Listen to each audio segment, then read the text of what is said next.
Hey guys, thanks for going on this nerd journey with me. If you want your episodes ad-free, go to makemeanerd.com/join and hit that button. Hooked on you, baby, you're golden. Time moves, I never noticed. Just can't get enough. Got me wonderstruck. Hello, everybody, and welcome to Make Me a Nerd. I'm Mandy Kaplan, a mainstream mom whose mission it is to explore the world of nerd culture that I've been missing out on and moderately afraid of my whole life. If you're new to the podcast, here's how this works. I, a total noob, have never watched or tried any of these awesome sci-fi fantasy cool things. I have a passionate super fan come on and try to recruit me to the dark side or the light side or the wrong side or the right side. I don't know all the terms yet. Today, everybody's favorite guest. She is the host of the most excellent 80s movie podcast and Gank That Drank, a supernatural drinking game podcast. She is a master of improv in Mesa, Arizona. She is my friend and friend to us all, Krissy Lenz. Hi, Mandy. I'm so thrilled to be back again, talking about another thing I love. This one feels way up there. Why didn't you suggest this first when I said, would you be on my podcast? How come you didn't say Firefly? Oh, because I got to start with Supernatural. That's what's owns my heart. But yes, Firefly is a big one. And honestly, I'm very curious because I wasn't sure you'd like it. So that's why I haven't suggested it before now, because it's a little bit more violent than other things we've done. Oh, but you were sure I would like Labyrinth? Oh, Labyrinth is great. I'm going to get you back on that one. I'm going to win you over in the end. Well, we have done a lot of these now, which makes me so happy because I just adore you. We have done Doctor Who. Yes. And you curate. Yeah. You're very good at curating it, like giving me a little smattering of things so I understand different elements. We recently did Goonies because our souls needed it and we did it. Never say die. What am I forgetting? Labyrinth, I said. Labyrinth, yes. Supernatural. Supernatural. Yep. Yeah. All right. This one was really hard because I wanted to curate episodes for you, but there are so few.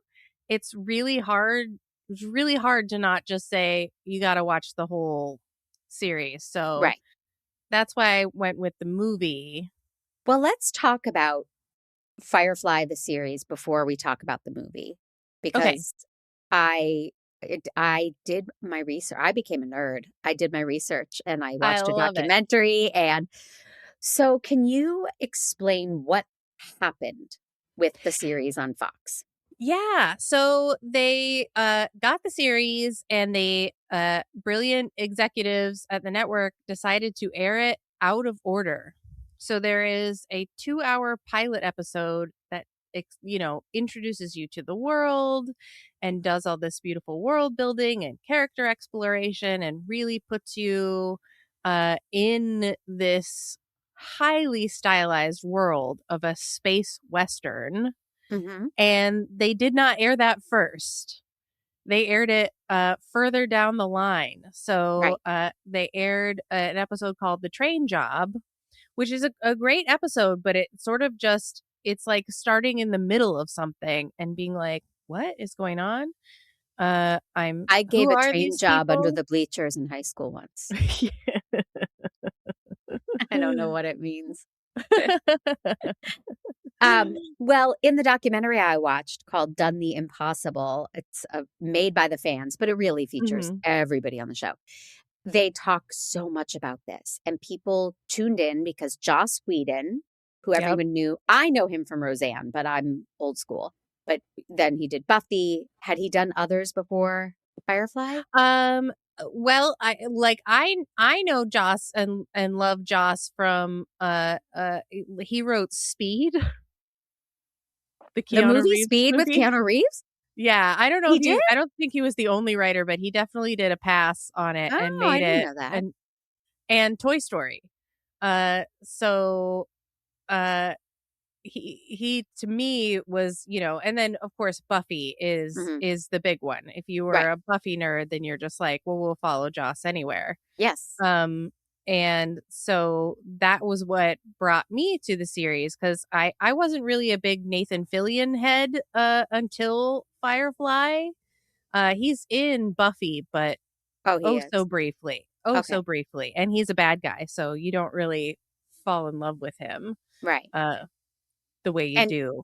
and if anybody listening is a Buffy head, I don't think that's the technical term. But if you love Buffy, I did an episode with uh, Kyle Olson and Pete Wright about Buffy the Vampire Slayer, the TV show, which I had never seen because it And was like, fantasy to me, or mhm. whatever you would call it. And I've still never seen the movie. Like, there's something wrong with It's a me. What great was I episode doing? too. I listened to that episode and I loved it.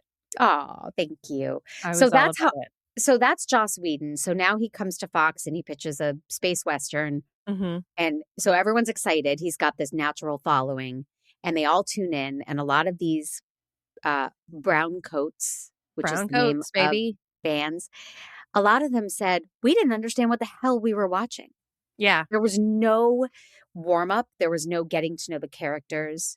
They were dropped into a world and they didn't know what the hell was going on. Yep.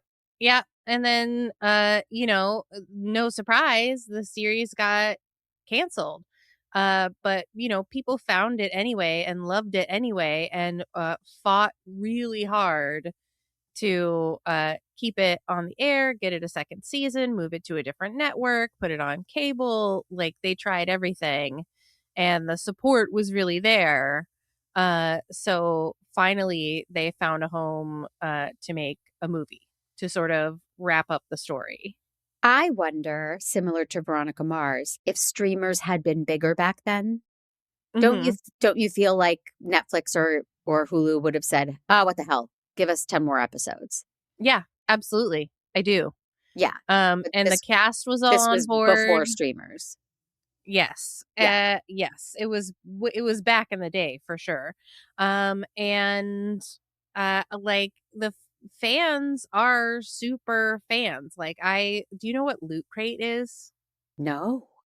It's this really cool mail order thing where it's like you sign up for a Loot Crate, and every month they send you a curated box of goodies. So there's like a t-shirt and a toy and some home goods that are all nerdy stuff, and it's all themed. So But it's not Firefly specific. It's they just did a Firefly specific one, and I Oh, subscribed to it. So I have so much Firefly junk I love around that. my house.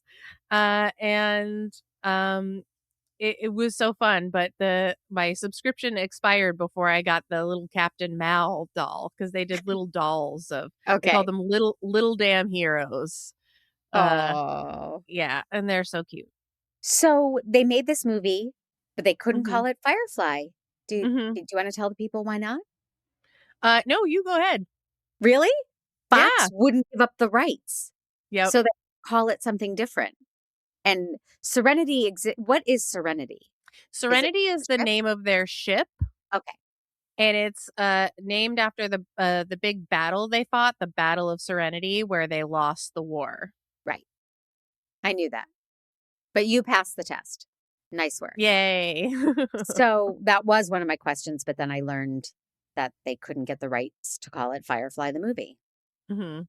Uh, and this movie did very well in terms of Rotten Tomatoes, Mhm. 82 and 91%, which one of my first questions was going to be like, did the fans like it? And it seems like they did. Everyone Yeah. was happy with this movie. Weren't people not happy with the X-Files movie or? Oh yeah, people were Yeah. not happy with the Okay. X-Files movie, and I think they are happier with the various reboots that have happened, but it never uh caught the fury that Serenity did. Okay.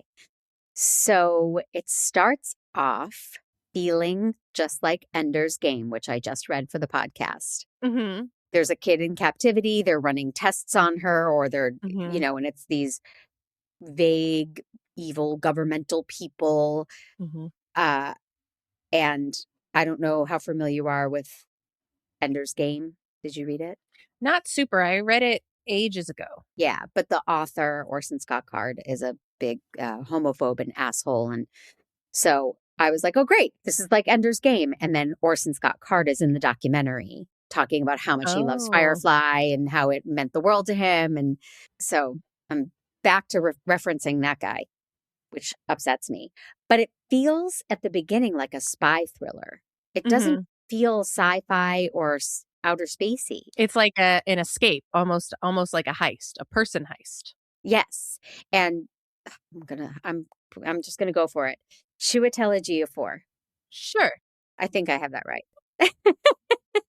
Well, I love him so He's much. so great. He adds an element of, oh, this is real. This is not Gravitas, just yes. perfect word. He's so evil and good and taking And it so so seriously. civilized. And Yeah. that's the whole thing with the Alliance, is that they aim to be so civilized that they're so freaking evil. And he's just like calm, cool, collected. You know, he says to Mal, "You can't make me angry." Mhm. And everybody says about him, like, you know, he really believes in this, and he's gonna fight until the end, Yeah. because he believes in this better world that even he's not welcome in. Mhm. But he's so wonderful in this. Yeah, this was my introduction to him, and I was just like, who is this Oh, magnetic creature? I love him. He's so good. He's so Yeah. wonderful. But he was not in the series. He was not in the series, no. Okay. So you called it a space western, which is probably perfect, Mhm. but I couldn't quite identify the tone of this Mhm. because it's funny and Yes. it seems to be winking at itself, but it's incredibly violent and shocking and scary. So then I was like, oh, maybe it's not supposed to be funny. How would you describe, you know, the tone, I guess? Well, I think it's really, I hate to like classify it this way, but I think it's really a Joss Whedon specialty to create something that has really elements of horror, elements of sci-fi, and I think this was him being like, and also I'm going to do Western. You know, later he'd go on to be like, hey, did you know I can do musicals? Like, and I think he just blends things together and makes these delicious smoothies that are Great. so unique. Yeah. Yeah.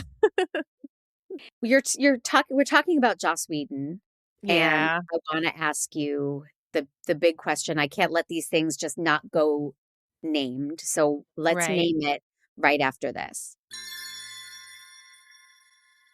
So he's canceled? He is canceled. He is not involved in the Firefly reboot that's happening. There's a Firefly reboot happening? Yeah. Oh, yes, Mandy. They're doing an animated series. Oh, fun. The whole original cast is back. It's going to take place between the events of the series and the events of the movie. So Tudyk is back to life. So Tudyk gets to come back. Shepherd Book gets to come back. Everyone's coming back. Oh, phew. I know, because Tudyk is my favorite. I love him so much. I stan him so hard. I just think he's a delightful human. So he plays Wash, who's the pilot. And at one point, I started writing, does he never get to stand up in the show?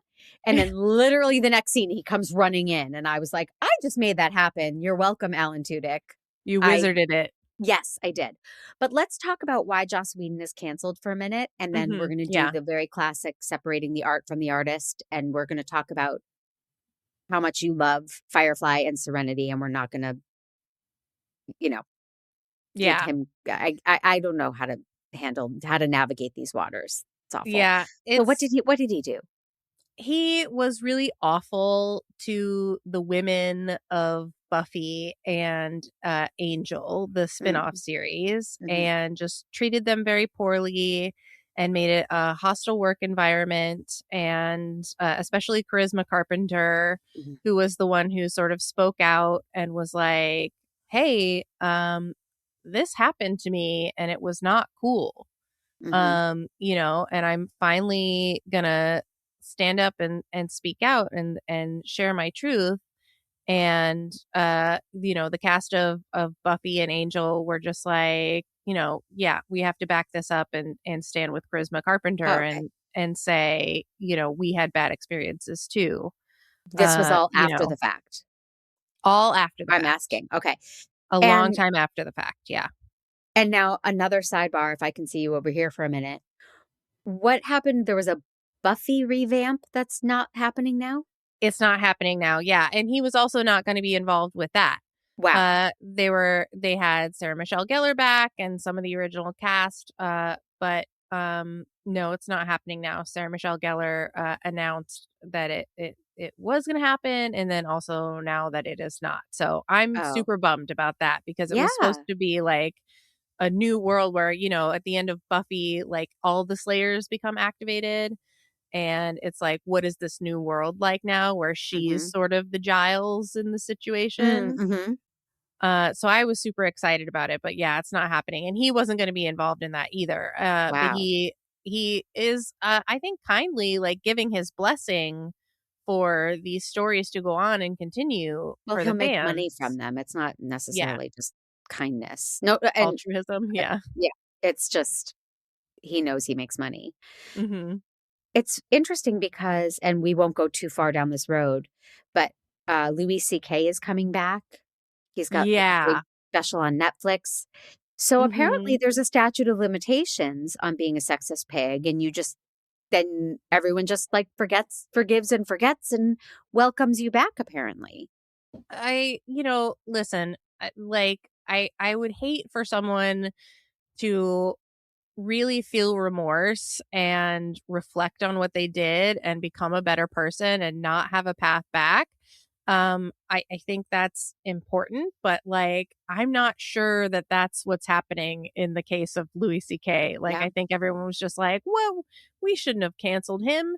He's funny. And it's like, right. you know, okay. Like, I don't love it. And I think it's kind of gross. Agreed. Now, back to our regularly scheduled program because we're talking Yay. about Serenity, and Mhm. I just wanted to acknowledge all of that. Uh, when I was thinking, is this a comedy? Is this, a spy thriller in space? I couldn't figure it out. But I was thinking comedy. And Mhm. then uh, Nathan Fillion put that guy out of his misery without blinking, Yep. Glenn Howerton. And I was like, oh, no, not a comedy. I mean, it's graphic. Or it's not Yes. graphic. It's just they don't shy away from the stakes being life or death at all times in this world. Right. Yeah. And the character of Mal, who is, one of my favorites, even though he's a bit of a, misogynist and Oh, is kind he? of a not Nathan Fillion, No, no, no. Yeah, the the character Captain Mal. Mal. Yeah. The way he treats Inara and stuff is not great. Um, Looking at it with my 45-year-old eyes, young me was just like, I love him. And now I'm like, Mhm. you can't change him. He's got problems. Uh Well, I know he's a major heartthrob, oh and yeah. they keep giving him series. He's always on a Hmm. series. I think he's charming, and I fell in love with him in the movie Waitress, Nathan Fillion. Oh, yes. But his face is too big. I can't go there romantically. It's too flat and big. I'm sorry. He's a Oh, good that's so actor. He's funny. charming, but He's so charming. He's so funny, and he is so good at conventions. Like he came to Phoenix Fan Fusion years ago, and was just his panel. He was so funny and so charming and so kind and generous, and you just want to be like, yeah, this is who we love. This is who we go all out for. My mom is a diehard Nathan Fillion girly. oh, from Castle and now The Rookie. Okay. So we got a picture with him. Uh-huh. And she was just so delighted she couldn't even say words. Like he was like, he welcomed us in and he's like, "Hi, what's your name?" And she was like, and I was like, "This is Darlene." He put his hand on her shoulder and she was just like, "Yeah." Oh, well, that's what in the documentary Done the Impossible, they rave about him. They are called Mhm. billionaires, which I love. I love a play on words. It's so And good. uh, every person who's ever met him at a convention is blown away by how kind and generous and friendly he is. And I remember him on Big Bang Theory. Do you remember Oh, that? no. So he's sitting in a cafe and they all walk in and they're like, it's Nathan Fillion. It's Nathan Fillion. And he's eating a salad and they go over to him and he's like, no, I'm not. No, I know people think I am. I'm not. I'm not Nathan Fillion. You can back away. Like, and he plays himself as a dick. Oh. And knowing he's got this reputation for being so nice makes me appreciate that even more, Mhm. that he went Yeah, for it. because he's funny, and Hmm. I think one of the things that brings me back to a fandom is that there has to be an element of comedy. Like if you're gonna give me the violence and you're gonna give me the horror and you're gonna give me the big scares and the tough moments, give me the comedy too, you know? So Yep. Supernatural has that, Buffy has that, Firefly has that, and I think Serenity has that. You don't get as much funny Alan Tudyk in the movie as you do Mm-mm. in the show. Oh, okay. But he's a damn delight in the show. He's so funny. He didn't do much in the movie, He which didn't bums do me much in the out movie. because Yeah. I'm a huge fan. This just also reminded me while we were on Nathan Fillion, something I should do for the podcast is that musical, The Dr. Horrible. Oh, I'm down. I'll do it right now. I don't even need to watch I've it. never, I think I tried to watch it and I thought, oh, this is weird. I don't think this is for me. But It now is that I'm weird. a nerd in training, I think I should do it. It is. I'm a huge, huge fan. And Okay, I know cool. Kyle is too. So Cool. hook us Uh, up. I'll talk about it for days. all right. Well, this movie to me plot wise feels very much like some of the other things I've been watching, like Rogue Hmm. One. Is that the heist one? And Yes. yeah, Yes. just things where it's like we have to do this thing to save the planet and save the kid, the girl, and you know, Hmm. plot wise, nothing new and exciting for me, unless I'm missing No, something. no, not really. And I think it's fairly straightforward. They have to protect River. Will they protect River? Should they protect River? Hmm. What does she know? What's hiding inside her mind? And they find this big secret that they decide to reveal to the verse. So I don't. I think it's more about wrapping up the big questions of this series, although like the series doesn't bring up these huge questions except for like what is going to happen to River and Simon and what's going to happen to the crew because of River and Simon, Hmm. you know so And so Summer Glau, am I saying Mhm. that right? I think so. Yeah. Again, I only know her from her appearance on The Big Bang Theory. Oh, how And funny. she's on a train and they're all like, oh my God, it's Summer Glau. And they are beside themselves. And I get it. She is a badass. She is so awesome. And she was doing her thing.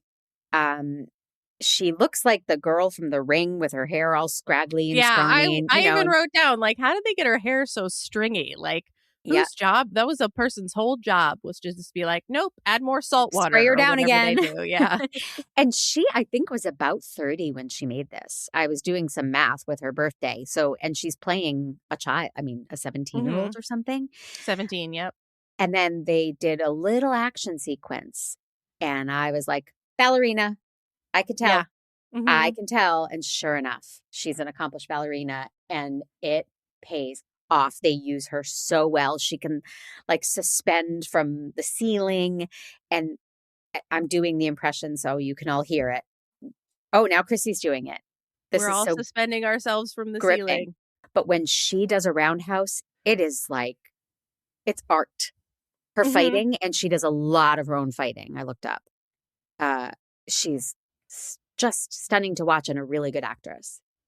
And it's so, she wears these little like slip dresses and these huge combat boots. And I was just like, that's the look for me. That's the look I want to go for. Make my hair that stringy. I want to be Summer Glau. There's this moment I love that exemplifies the humor in the show so well.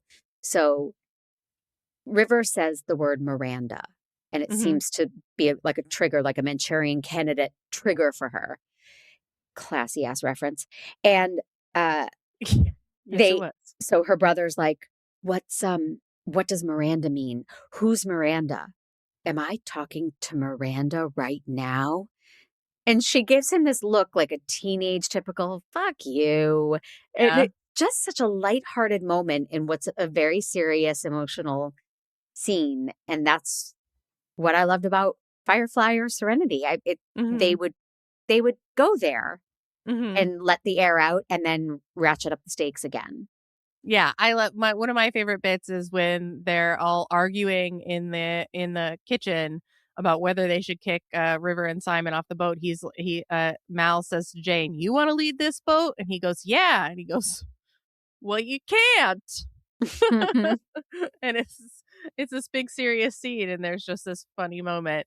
Yeah, Um, they do it a lot. I think it's Glenn Howerton says, "Well, shoot me if they take me." And so he oh, raises his gun and aims. And well, don't shoot me first.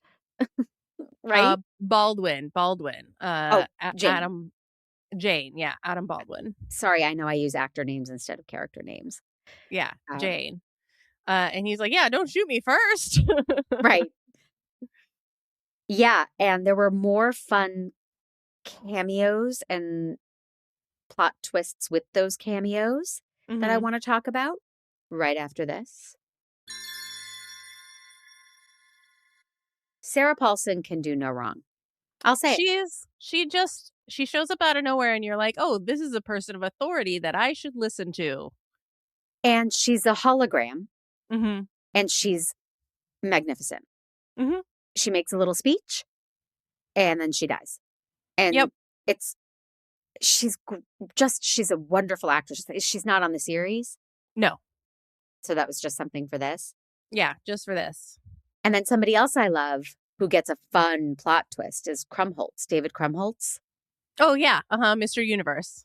Mr. Universe. So he's only on the screen, right? Mhm. They interact with him on screen, and he's Mhm. like, "Oh yeah, guys, I'll help you out. Let me look that up." And he's like an IT guy for them. Am I Yeah, he's way the off? IT guy of the Okay. verse. He's like the signal, right? You can't stop the signal. He's like the modern day internet guy who's going to get the information out to the people. And then he dies. Yeah. Chiwetel Ejiofor takes him out after he betrays the alliance, right? Or not the Yeah, alliance. he He betrays betrays the the gang. Browncoats. Yeah, he betrays our crew. And it's a moment I didn't expect when Mhm. he communicates with them and he's like, "All right, I'll get you what you need. Stay tuned." And the screen goes dark and he turns to Chiwetel Ejiofor and is like, "So, is that what you wanted me to say?" So Give me he's my like, 30 coins or "Yeah." whatever, yeah. And then he dies. He dies, yeah, but I love that he has his little, like, companion doll, and she has that message for Mal at the end, and I was so frustrated when it plays for, the bad guy as well. I'm just Fun like, twists. "No." What Yeah. what was she? I'm not sure I understood that. She was like a fembot sitting Yeah. next to him, and then Mhm. he had secretly left. He knew he was gonna die, so he left this message through her? Mhm. Huh, Because she is like an internet thing too, so he could, program her to leave a message for Mal, okay. But she can't distinguish who she's talking to, so it's anybody probably who motion activated, yeah. yep, like those damn toys that our kids had when they were little, and you'd walk in a room and somebody would be like, "Hi, let's sing the Yeah. ABCs," and it would You're scare the like, bejesus out of me. no, stop singing to me, Eeyore. Demon. Yep. Well, Gina Torres is almost too gorgeous to be on screen. She's so wonderful. And that's her character is Zoe, Zoe. Mhm. And that's one of the reasons why we decided to spell Zoe's name Zoe, Zoe, and not Zoey. Because I was like, hey, that's how they do it in Firefly. If it's good enough for Firefly, Aw. it's good enough for us. We're not adding an IE. We're not adding a Y. We're just going Zoe. Is your husband also a Firefly fan? He is he doesn't fan anything as hard as I do. Mhm. But yes, he's a Firefly guy. I did not connect those dots because I didn't catch a lot of character names. So Mm-hmm. I did everything I was thinking is Tudyk and Torres, and Yeah. they are a couple. Mm-hmm. Yes. How did they come to be a couple? Tell me. Geez, it's on you like learn of it during the series. And gosh, that's the episode I stopped on. I was even watching it last night after I watched the movie, and I watched a little bit of the series, but before I fell asleep, I forgot watching that episode. But in the series, they start out as a couple, and they're a couple throughout, and Oh. she really loves him, and they're like truly a committed couple. There's a really great episode where Mal and Wash both get captured. Mm. And she comes in, and the villain's like, oh, very interesting. Yes, I'll give you one of them, but only one of them. Who will you choose? And she goes, him. And she Mhm. chooses her husband. She's like, Well, this one. yeah. Yeah. So I have a pet peeve, and this is just my own personal opinion, Mm-hmm. with babes and honeys and sweethearts and babes. And Oh, they do it really? a lot, those They two. do. Yeah. I'm guilty of that. Are you? Everyone to me is babe. Yeah. Oh, Sorry. I'm not. You've never called me babe. Well, But any yeah, moment. I think I'm not a fan in real life, but I'm especially not a fan in fiction because it's like, do you get it? Do you get it? We're a couple. In case you missed it, we're a couple because I call him honey and he calls me babe. And it just bothers me. Okay.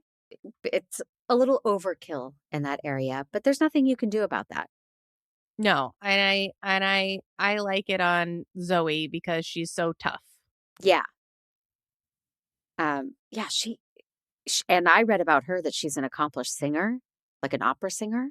Oh, is she? Yeah. Oh, Wow, God, she can do anything. she's crushworthy. She's Mm-hmm. really beautiful and just fun to watch. She's so Although great. underutilized in this movie, I thought.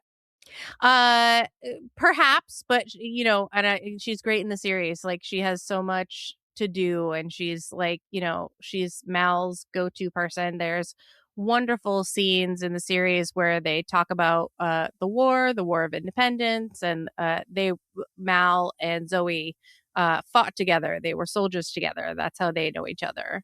Gotcha. And those scenes are really good. Like the acting is impeccable.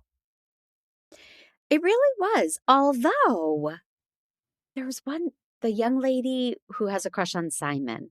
Jewel State, Yes. I was Kaylee. not a fan. Oh, really? Oh, I love Yeah. her. She's on an Yeah. episode of Supernatural too. One of my favorite episodes of Supernatural. Okay. I actually, at some point, was trying to look up, is she not human? Oh. And that's why she talks this way? I found her stiff. I wasn't. Yeah. I'm sorry. You really fall in love with, and again, this is going to be my answer for everything, but you really fall in love with her in the series. There's a really fun episode, which would have been one of the ones that I recommend to you because it's one of my favorites, where they go to a ball. They have to like infiltrate a ball, and Mal Mhm. takes Kaylee. And so Mhm. she wears this fluffy pink dress that's like a Bo Peep nightmare. But she loves it, and she feels so pretty, and she's just like, she gets rejected by all the girls at the ball, and so she goes to talk to all the men, and they're talking Mhm. about spaceships, and she's like, well, you don't want to fly in a G-23-100 because those things are just the old G2250. And they all laugh, and you're just like, I love her. Where would she get a ball gown in space? They're in a little town, a little civilized town in the outer things, and she sees it in a shop window. Oh, and there's a terrible moment that makes you hate Mal, where she's like, "Oh wow, look at that, man! If I had the money, I would buy that." And he's like, "What? You'd look like a sheep walking on its hind legs in something like that around the ship." And you're just like, Mal, stop being so mean to Kaylee. Yeah. Is it just him? That's his humor, or is he a dick? The character. Ugh, young me would want to say it's just his brusque exterior. I can change him, but 45-year-old me is like, yeah, he's kind of a dick. Yeah. Yeah. I think that's I feel that too, that bad boy thing that we all were drawn to when we were younger. The Han Solos of the world. Yeah. Yep. I'm watching a show I love, sidebar, called Animal Control. It's a sitcom on Fox. Yeah. Joel McHale. Joel McHale, yeah. And he does it better than anybody. Like, you want to murder him at all times, and I want to marry him. I just want to be in his orbit. Got the market cornered on that personality type. Yep. And it's the same as he did on Community, and I love it all. Yep. He's in Scream 7 playing a very different role. And I know. I was like, what are you doing, Joel McHale? Where's the roguish knave I've come to love? No, he was just an upstanding cop and dad and husband. Yep. Yeah. It was weird. I know, but it made me, I liked the casting because it made me think, well, he's going to be one of the bad guys, right? I mean, it's Joel McHale. Why would he take this role? Yeah. If but he was very handsome. He is very handsome. Yeah. I like him. I loved him from The Soup. Did you ever watch The Soup? Yeah, of course. Okay, good. I was a huge Talk Soup fan back in the John Henson Greg days. Kinnear. Greg Kinnear, of course. Yeah, all of it. I always liked it. Yeah, me too. He rebooted it. Oh, we're getting really off on a tangent, but he rebooted it for Netflix during the pandemic. Oh, really? Oh, no way. McHale. So it's called like the Joel McHale Show, but it's Talk Soup again. It's The Soup. I love it. I love Talk Soup. They were funny. Okay. So I have this thing about me that I think I've mentioned on the podcast, maybe with you. I know I've mentioned it with others. I like when main characters die. Mm-hmm. We've talked about this? No, we have not, but I feel the same. I hate it and I love it at the same time. I'm like, you got to do it or there's no stakes. Yes. And this did it. So Wash, Alan Tudyk gets killed. Yep. And then I thought Simon got killed and I was hella pleased that they went there, but then Simon actually makes it. Yeah, he lives. Yeah. So I got half my wish. Yeah. My weird, twisted, dark wish. And then the big battle between the head of the Alliance, Chiwetel Ejiofor, and Nathan Fillion really felt like Star Wars: A New Hope. It really felt like Star Wars, didn't it? Even the sets look like Star Wars. Yes. And they're hanging and swinging. And I really, this is my nerdication on display, but I really recognized the homage there. Yes, as did I. I even wrote that down. I was like, this is the end of Star Wars. Join me and we will rule the galaxy together. Yes. And then I'm at the end, but Nathan Fillion's eye is so gnarly after that battle. Yeah. They did such a good job with either CGI or they wouldn't have had CGI for that when they made this movie, right? I think it was probably like a contact lens, don't you think? Oh God, it was so gross. It was very gross. Inside of his eyes all bloody and oh God, it was a great effect, but it really heebie-jeebied me out. Yeah, it was gross. That's our movie Serenity. I also want to talk about the documentary that I told you about. You did. Yeah, I'd never seen it. I nerdicated you. Well, you sure did. Before we do that, I want to tell everybody that Make Me a Nerd is a production of True Story FM, engineering by the peerless Pete Wright. My theme song is Wonderstruck by Jane and the Boy. You can get me on Instagram at Mandy_Kaplan_Clavens, both with K's, or on TikTok at Mandy Miscast. If you are feeling supportive and you like what you're hearing, please leave a 5-star review on Apple Podcasts and write a review in there, and I will give you a shout out on a future episode. If you're feeling extra supportive, go to makemeanerd.com/join, and hitting that button will get you your episodes ad-free and early. Krissy Lenz, where can everybody find you? Oh boy, you can also find me on True Story FM, both the most excellent 80s movies podcast and Gank That Drank, a supernatural drinking game podcast, are available there. They're available wherever you get the podcasts. And if you happen to be in downtown Mesa, Arizona, please come see me at the Neighborhood Comedy Theater. I would love to make you laugh right in my face. And if you tell me you're a Make Me a Nerd listener, I'll buy you a drink at the Sacred Pint. What more could anybody ask for? A night of know. comedy, hanging out with you, free booze. Yep. It's the total package. You are the total package. Oh, Now, you are the total package. I'm putting on my sexy voice. Babe. It's going to get weird.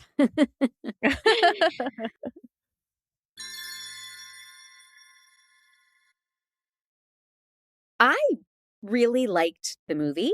I liked everything I was reading about the movie, including, fun fact, Pete played that Sting. This is a fun fact. A NASA Browncoat astronaut, Stephen Swanson, took the Firefly and Serenity DVDs on Space Shuttle Atlantis STS-117's mission in 2007. Oh, wow. Did you know I did this? not know this. It was like up there. And it was added to the International Space Station as entertainment for the station's crews. Oh, that's wonderful. They deserve it. I mean, I would imagine only a few things past that Make it up there. Yeah. bar. Yeah, I thought that was very, very cool. And so the fans got Serenity to happen on some levels. Mm-hmm. And the fans made a documentary called Done the Impossible about that experience. Mm-hmm. So they were at cons interviewing all of the actors and Joss Whedon and producers and the guy who composed the music. I mean, they got access to everybody to talk about how they made this movie. The movie hadn't been filming yet. And this was like, you guys are getting to make a movie. Let's talk about it. Mm-hmm. And so I really admire that not only did they fight and fight until they got their movie, but then they made a movie about that fight. Yeah, that's really wonderful. And it takes so much ingenuity, and the part that I watched was like so heartwarming because, like, you know, these are just real people who are like, hey, don't take that thing I love. Right. Don't let the politics of TV take away the thing I love. Mm-hmm. And they fought for it, man. They fought hard. They fought the Browncoats fight. So this is a real community, a real strong, loyal fan base. Yes.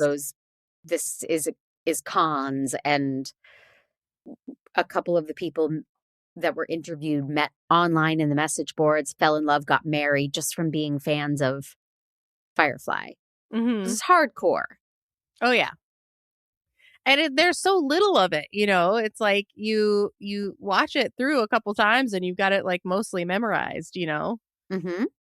Right. There's not all of the canon that Star Wars or Star Trek is. Right. Exactly.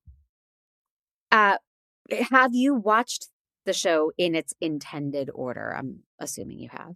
Yes, the DVDs, which I, you know, that's how I watched it again and again until it was on streaming. But the DVDs are in the intended order. And how many times do you think you've watched the series? Because it's only 10 episodes, right? Oh gosh, probably 4 or 5 all the way through. I'm rewatching it again now, and I fell asleep during my favorite episode last night, but it's on Hulu now, so I'll just put it on when I'm feeling nostalgic. Yeah. And watch a little bit of Firefly. They interview these people And there's a brown coat couple. Mm-hmm. They're very When Harry Met Sally, Oh, interrupting each other as interviewers. And at one point he says, and then they canceled it. And he stops talking, and the wife says, he gets very emotional when he talks about this. And at that point, it was Christopher Guest movie time to me. yeah. It's like, come on. I mean, I love some TV shows too, but it felt over the top, but it was totally sincere. Yeah, it was genuine. Let's talk about The Ballad of Joss by the Bedlam Bards. Did you Oh my goodness. get that far? I did. I got that part. Yeah. The Pete, Ballad of Joss. will you please play the clip I sent you of this song? Joss, the man they called Joss. He wrote about spaceships and shepherds and whores. Stood up to the networks and gave them what for. Fox canceled his program, but that was their loss. The creator of Firefly, the man they call Joss. Did this song gain traction? Is this something they wrote for the movie? Do you know anything about it? So it is I guess you could call it a parody of a song they wrote for the series. Oh, okay. There's a song in the series where there's an episode where they go to a planet where Jane is the hero. Okay. And they sing this song, The Hero of Canton, a man they call Jane. And they have this whole song about Jane. So they took that song and made it about Joss. I thought it was just fan fiction that or just fans wrote a song and they somehow got it into this documentary. Did the Bedlam Bards, they look like ZZ Top, right? They do, yeah. Yeah. Did they appear on the show singing the song, or they just wrote music? No. Okay. And I'm not sure they wrote the song for the show. It was probably the people for the show. I think they just parodied Oh, okay. I think they just parodied the song that was in the show. Okay. It's a lot.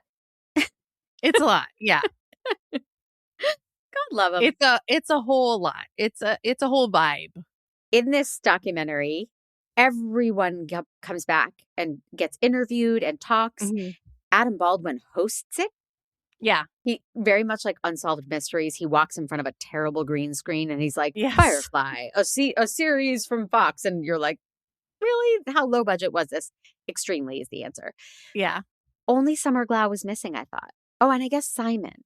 Yeah. I know he does conventions and stuff. So like I've seen him appear at conventions when there have been other Firefly cast members available.